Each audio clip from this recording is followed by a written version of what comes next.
Yeah. Now, can you see the process that would go with that? The process would go with that. Yeah.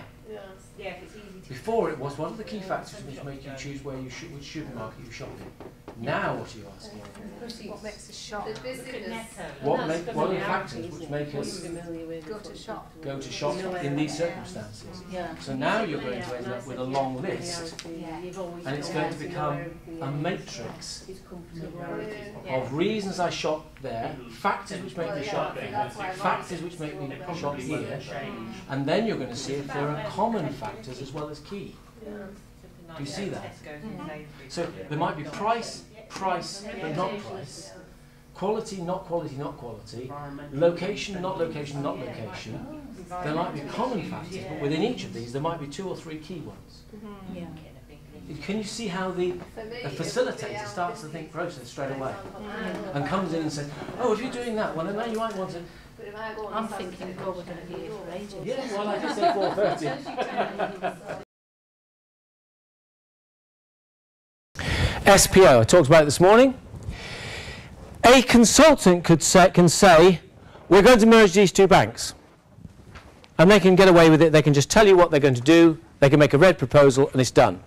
As a trainer, I could say to you, as I've done numerous times today, would you get into groups now and discuss this? Or would you go to lunch now? We'll have coffee. And nobody argues with trainers because there's implicit contract that you know where you're going, you know what the time's to be done, and you know how long this exercise will take, and we'll just follow you. As a facilitator, remember, you're operating in green, not the red. So you're trying to put green in alongside red. And that green has to fit, and has to, in John's terms, he was talking about outcome, has to have an output and an outcome.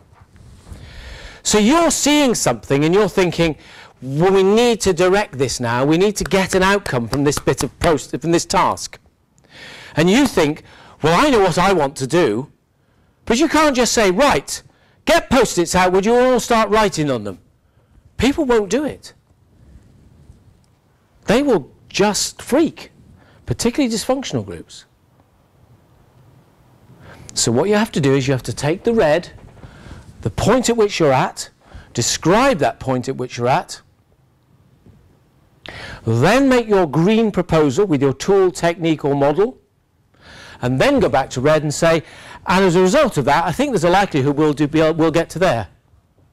And as you saw very ably this morning when I did it, Nick, we need to move some tables around. Before you came in, John, there was a moving of tables, and I completely screwed it up. But I said, we need to leave poor old Pat, who's all on her own. She was one person there, and there was something there and there.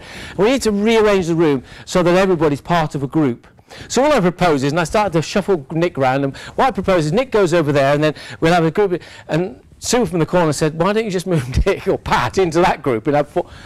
Nothing wrong with somebody challenging your P, your proposal. Do you get that? Because they've understood the red, you knew what I was trying to achieve, and you had a much better proposal than moving 4 people to achieve the same thing. The outcome was we got groups that would function.